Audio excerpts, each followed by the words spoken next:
What's up, y'all? Welcome into another episode of Profit Picks. If you are new, we do always start this show by being transparent. Yesterday, I had one play and one winner. Tempo plus 13 and a half. Didn't get the best of the number. Didn't matter. Got to the window with it. So things continue to roll in the right direction. That puts me at now plus 119 units in 2026. Vino, it's good to be back with you. Hopefully, you had a profitable day as well. Well, when we left the show, I didn't have anything that I played Skee, but then I did go ahead and play the Sky last night, -1.5. Unfortunate for me, they got close late to within 2 points, I think, and then did not get there. Seattle, shorthanded, even Seattle won that game. So it was an 0-1 with a small play. $5 Tuesday today. We get into that a little bit later, but the card looks a little more appealing today than it did yesterday. Yesterday was a little difficult. Yeah, some stuff to like out there today for sure. Um, Looking at the comment section, appreciate you, Gio. Says the wager talk contest, but I think he's just talking about you know the unit count, I guess, Hmm. from the tweet that went out there. So appreciate you on that. And there was one more here. Oh, they're just debating the games. They're already capping the games, waiting on us, Vino. That's what it Love it. is. All right, let's get to it. We have three games on the slate for today. We will start at the top like we always do. That means New York and Indiana opened up -4.5 for the Fever. I'm seeing mostly 2.5s out there. Total open 191.5. I'm seeing it as high as 193.5.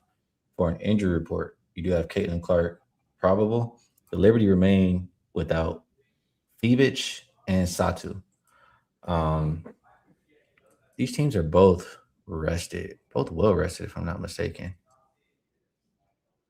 Um, I do know the last time the Liberty played the Fever, it wasn't even close. They lost by I think like 20 points. You know, we've been looking at this Liberty team. We've talked about how much the defense has kind of been lacking without Phoebus, etc. How they, all of those things. They've somehow still found a way, even if they haven't been covering. They found a way to win 8 of their last 9 games. The Fever, um, what are they like? They did face some tough competition. They played the Aces, the Lynx, and they had a easier one versus Sky, but they haven't covered any of their last games. You know, neither one of these teams play defense either. I can understand why the total is in the 190 range. I guess that makes me think, I can only look towards an over, and you know how I usually feel. I don't like to lay points with teams that I can't trust to get stops. What do you think about this game? Well, a couple of things here. If I start with the standing Ski, the reason why New York's starting to win some games here is because they had slid all the way to the 8 seed at one point, and they're still not all that secure from the 8 seed. They're only a game ahead of the Wings, who are currently sitting in eighth. Indiana tied with Atlanta for the 4 seed. Win here by Indiana would put them in the 4 seed ahead of Atlanta. And of course, everybody's trying to get into that top four, top two especially, but top four for sure. You want a home floor first round. Um, Fundamentally in this game, Ski, I just like what we've been saying about New York over the course of the last 2.5 weeks. And even the chat has jumped in. And I further it by saying, teams that play extreme tempo the way Indiana does are problematic for New York right now. They're just not only don't they defend, but they don't defend a lot because they're not quick. There's just nobody quick on the floor for New York. And we saw that in the second half of that meeting that you talked about back on July 18 when Indiana scored 108. That second half, they just absolutely took a blowtorch to the New York defense and pushed pace and pushed pace and pushed pace in New York. They scored 88, just couldn't stop anything because they're just not, I don't know, their foot speed is lacking on the defensive side. I think that's advantage Indiana here. I really didn't understand. Well, first of all, I didn't understand Indiana being 4.5 to begin with. And then I guess I should have understood the take back on New York. But at this price tag, I don't want any part of New York. I know they can score. That's great. But I think in this matchup where it's going to be who can score, who can outscore the other team and what should be a high scoring game, I take Indiana in this matchup just because in New York defensively, for me, if you're a methodical, pedestrian, take it up the floor type of team where they can set up their half court defense, I'm okay with that. If Becky's going to walk in on Sunday into your place and just schedule a loss, okay, I'll be on New York. But Indiana's not scheduling any loss here, and I think their style is not a good match for New York as far as being a high scoring game. Who can score the most? I'll try Indiana here. All right. We'll move it on over to Mercury and Sparks. Opened up -1.5 for Phoenix. It has flipped. I see two, -2 out there for Los Angeles. Total opened 179.5. And I see that down a couple of points to 177.5. Makani, game time decision for the Sparks here. Kelsey Plum looks like she's unavailable for this Mercury team. Um, and the Mercury, they did have that little stretch prior to All Star break and a little after All Star break where they're playing hard and they're saying the right things, trying to make a push for the playoffs, but writing is kind of on the wall now, and they're just not good enough. It's been very hard to back the Mercury the past couple games. I haven't backed them, and thankfully I didn't because they haven't been covering. I would go with the home Sparks. I mean, I think that Derek Hamby, NECA should be able to do what they handle business in the paint. And just being at home here and just how bad Phoenix has been playing, I would only look towards the Sparks on the side, agreeing with the line movement. Do you see it that way, Vino? I do, skiing for a couple of the reasons that you mentioned. I just think that Phoenix has to be a demoralized team at this point in time. Like you said, Clay Copper came out and they wanted that push for the playoffs. And when they got Kelsey Plum, it was all rainbows and sunshine. And so quickly it happened, right? It happened faster than you could blink your eyes. That they just played themselves out of the playoffs. Boom, boom, boom, you're done. They have no shot of getting in anymore. They're all the way down to 12th in the standings. Um, a veteran team, I don't know how they get back up for a game like this against Los Angeles. If they do, credit to head coach Nate Tibbetts, credit to the players, but I have to believe that what they wanted to get, they can't get now. And it could just be a free fall for them, especially without Kelsey Plum. There's no real point guard on the team at this point. I mean, I guess AT takes over running the show, which she did for a short span during the season already when they had no point guard. But you take her out of, away from the rim, and it's just not good for Phoenix. So to me, I think that that's a disadvantage spot for Phoenix. I also think that the travel schedule is not good for Phoenix here, right? They're in their fifth straight road game. And this one is a cross country flight. They've played everything on the East and then fly to LA all PO'd because you're not going to make the playoffs. Again, I think the motivational aspect, the travel aspect, both go against the Mercury. Going to have to make some position changes now without Kelsey Plum. And, they were just getting used to playing with her and how the shot distribution is going to go and how the ball is going to get or how the rotations are going to go, et cetera. And now she's gone. You have to start from scratch. LA, I think, whenever a team plays Golden State, I should have looked this up, Skee. But I think after you play Golden State and you face that defense, which is like being in prison against Golden State, teams generally, you see a Phoenix defense that sits here and ranks number 11 in defensive rating last 5 games, giving up 92 plus. LA loves to score. They should be happy to see this defense here. They've already beaten Phoenix twice this year. I think they're 2-1 in the season series.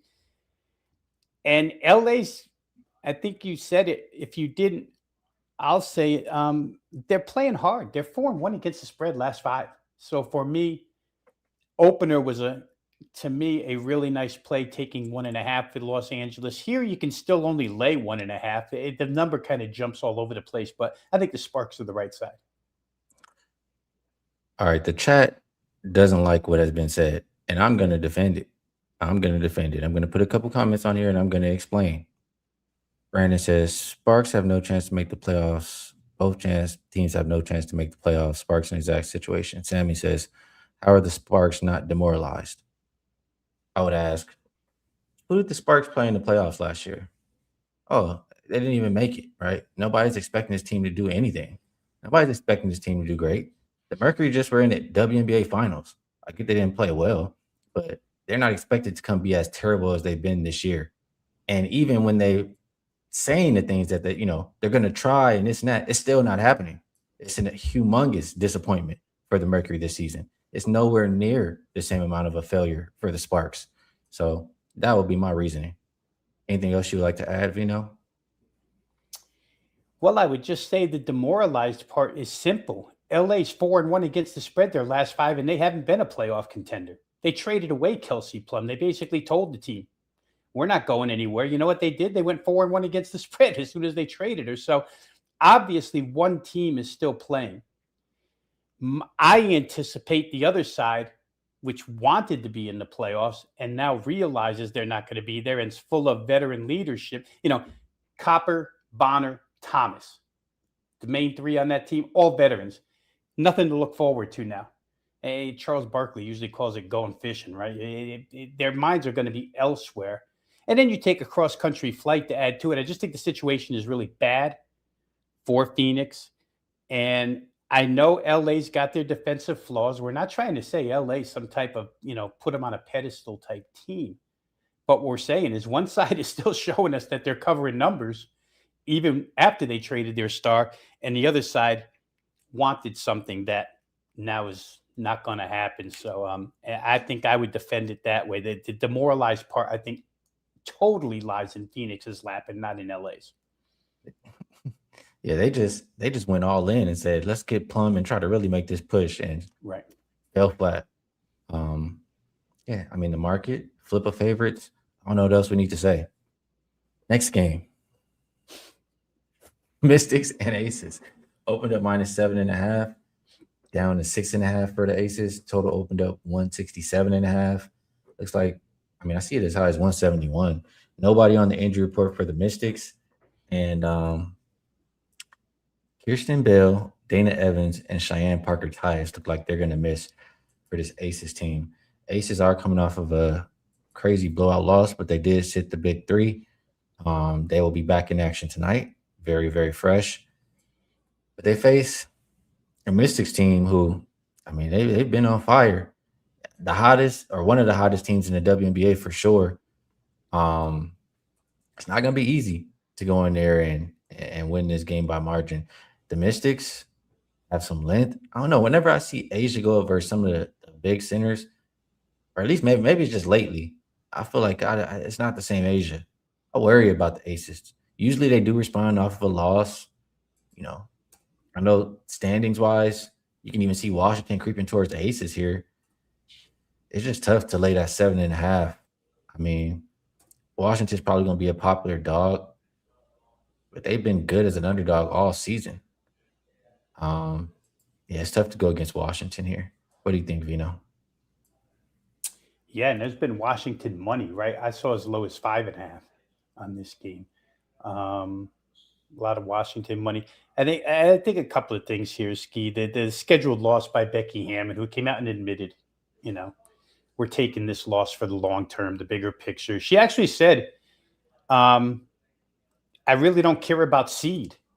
I care way more about being healthy than I do about what seed we're going to be. So I don't know if she truly means that they're not going to push for number two, because number two is a huge advantage over being one and two are the coveted spots here. So I do think that she said that. I get what she meant. Let's put it that way. I don't think she meant we don't mind sliding all the way to six. She meant, we'll give up one game so that we're healthy later. Scoring generally not an issue for the Aces when the big three are in there, core three, whatever you want to call them. I don't know that it'll be in this game. Prior to that outing on Sunday, when they only scored 71, Las Vegas had run off an 8-game stretch where they averaged 97 a game and scored 98 or more in 5 of those. So they have been putting up a ton of points as of late. Face Washington, you talked about it, Ski. They're 7-0 straight up against straight up, and they've scored 90 or more 5 times in those 7 games. So the offense has come around. So you look, and to start the season, I don't know, for a couple of months, I said their inside play is nice, but there's no guard play. Well, the interior's been awesome. Sonia Citron has been awesome. She's their leading scorer. But I think their scoring increase as of late, like I say, 90 plus in 5 of their last 7, some of it due to opposition. I get that. But all of a sudden, you see Cody McMahon, 11 points per game, her last 5. Lauren Betts, 8 rebounds, average over her last 5. She was only averaging like 4.2 until these last 5 games. They're getting contributions off the bench that they weren't getting, and they're scoring more.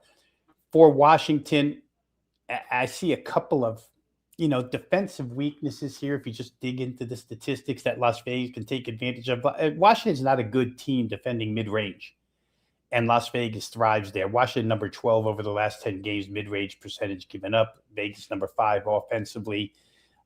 Vegas does not turn the ball over at all. Washington doesn't force turnovers, so you would think that Las Vegas possessions are clean in this game. But then you look to the Washington inside dominance. How about Washington? Washington, number 1 in offensive rebound percentage, number 4 in second chance points, number 2 in free throw rate. You started talking about this last week, that they get to the line. And Vegas in those 3 categories are 14, 12, and 8. So I'm starting to build this case here for over. I can understand why people are on over, because when I look at both sides, I see areas where each offense can exploit the other one. And these teams are running so well. I think the only thing, Skee, that would stop me from making this a bigger money play is the schedule. Las Vegas comes back home first off of a 5-game road trip at home, right? And Washington had 6 at home. And now they go west. But I will say this, when we do NBA, I talk about this a lot. I always think the first game of a road trip is the one where the team gets off the plane ready to roll. I think Washington will be ready to roll. And I think that what Becky did Sunday makes the big 3 ready to roll here. So good game. I think the market's correct on total. And just to emphasize what you said earlier, believe it or not, Washington is 1 game behind Atlanta for that number 4 spot. Washington could easily be the 4 seed the way they're playing right now. So a lot to play for both sides. I think the money was right when they came in on over, especially at that early number. All right, good stuff. That is the card for today. So we will wrap it up. We'll go ahead and toss up that good old $5 Tuesday. You go to Rob's page, my page. You can find a top play for just $5. It's a good way to check us out. Or, if you've already checked us out, you just want to rock with us for the day, that's the way to do it. If you want anything a little bit longer term, say, I want Skee and Veno 3-day all access. You can get the 2 for 1, only $69. You say, I don't know about that, Skee. Just give me Rob Veno. Buy 3, get 3 free, 6 days for $69. So a few different ways to get involved. And we don't usually do best bets on Tuesday. So we're not. But Veno, is there anything else you want to leave us with before we get out of here? No, I don't think there is. All I right. think you covered it all. The promos are there.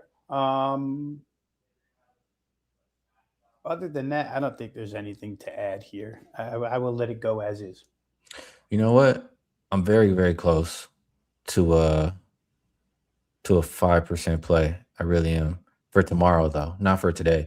My play for today is already up for $5 Tuesday, but just giving you guys a heads up. Those people who like to get in early, I'm very, very close to putting one up for tomorrow. And I will shout this out once more or again because, we keep winning. I know the numbers aren't current just because I don't have the updated one, but 5% best bets are now 20-7 the last 2 seasons. And yeah, everything just continues to climb. I won yesterday, won the day before.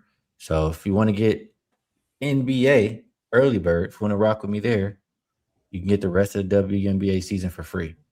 And yeah, a lot of different ways to get involved. So we'll wrap it up like that, Vino. Always good capping the games with you. Chat, appreciate you all. Best of luck, everybody, on all your action. Looks like we have 3 more games to talk about tomorrow, and we will catch you all then.